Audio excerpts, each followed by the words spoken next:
Joe கிச்சனில் இன்றைக்கி special Andhra chicken gravy. கண்டிப்பாக வீடியோ பார்த்துட்டு உங்கள் கமெண்ட்ஸை போடுங்க. மறக்காமல் ஃப்ரெண்ட்ஸோடு ஷேர் பண்ணுங்கள். இதற்கு தேவையான பொருட்கள்: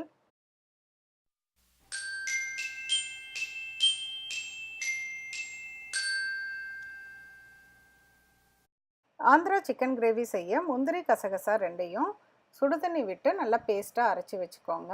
கசகசாக்கு பதிலாக 1 டேபிள் ஸ்பூன் தயிர் கூட சேர்த்திக்கலாம். ஒரு பேனில் எண்ணெய் காஞ்சதும் பிரியாணி இலை, பட்டை, கிராம்பு, ஏலக்காய் இதை போட்டு தாளிச்சிட்டு அரிஞ்சு வச்சுருக்க ஒரு வெங்காயத்தையும் போட்டு நல்லா வதக்கி விட்டுக்கோங்க.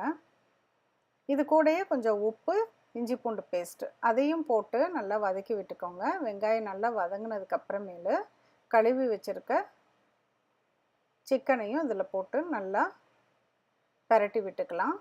மஞ்சத்தூள், பச்சை மிளகாய் இதையும் போட்டு கொஞ்ச நேரம் நல்லா கிளறி விட்டுட்டு அதுக்கப்புறமேல கொஞ்சமாக தண்ணி ஊற்றி நல்லா கிண்டி விட்டுக்கோங்க. இப்போ அரைச்சி வச்சுருக்க பேஸ்ட்,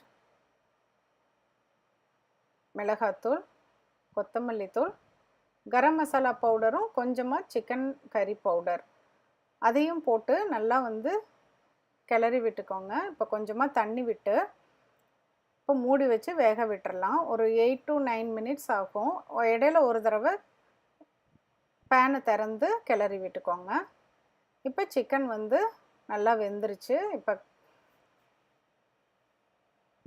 கருவேப்பிலை, கொத்தமல்லி போட்டு நல்லா கிளறி விட்டு தேவையான அளவு தண்ணி விட்டு கொதிக்க வச்சிடலாம். நம்ம ஆந்திரா சிக்கன் கிரேவி ரெடி ஆயிடுச்சு.